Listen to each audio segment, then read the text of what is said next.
नमस्कार शेतकरी मित्रांनो, योगेश फार्मिंगमध्ये आपलं स्वागत आहे. तर खूप शेतकरी आहेत ज्यांनी टरबूजाची लागवड केली आहे आणि महत्त्वाची गोष्ट म्हणजे टरबूजाची लागवड करून काही शेतकऱ्यांना 25 दिवस 20 दिवस झाले आहे आणि काही शेतकऱ्यांना 1 महिन्यापर्यंत होत आहे आणि काही शेतकऱ्यांना 60 दिवससुद्धा होत येत आहे. तर यातच शेतकरी मित्रांच्या याच्यावर समस्या पाहायला मिळते, ती म्हणजे अळीची. आता अळी ही महत्त्वाची कारण खूप शेतकऱ्यांच्या शेतात मी पाहिलं फळं जे आहे ते चाटलेली फळं आहे आणि यासाठी आता आपल्याला काय करावं, यासाठी कोणत्या उपाययोजना कराव्यात. काही शेतकरी मित्रांनी खूप असे टॉनिक कीटकनाशक मारलेले आहे आणि कोणताही रिझल्ट त्याला मिळाला नाही.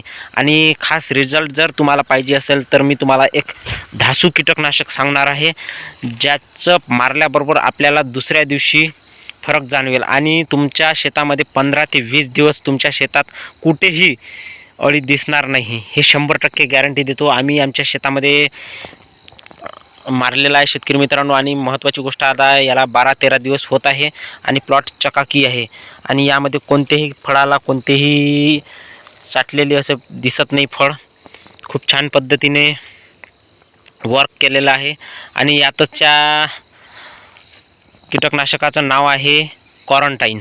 क्वारंटाईन हे असं कीटकनाशक आहे शेतकरी मित्रांनो, तुम्हाला दुसऱ्याच दिवशी रिझल्ट पाहायला मिळेल. हे क्वारंटाईन तुम्हाला कोणत्याही कृषी केंद्रात तुम्हाला मिळून जाईल आणि याची किंमत जास्त नाही शेतकरी मित्रांनो, 500-600-700 रुपयापर्यंत तुम्हाला तुमच्या जिल्ह्यामध्ये किंवा तालुक्यामध्ये मिळून जाईल. तर व्हिडिओ कसा वाटला लाईक करा, सबस्क्राईब करायला विसरू नका. धन्यवाद.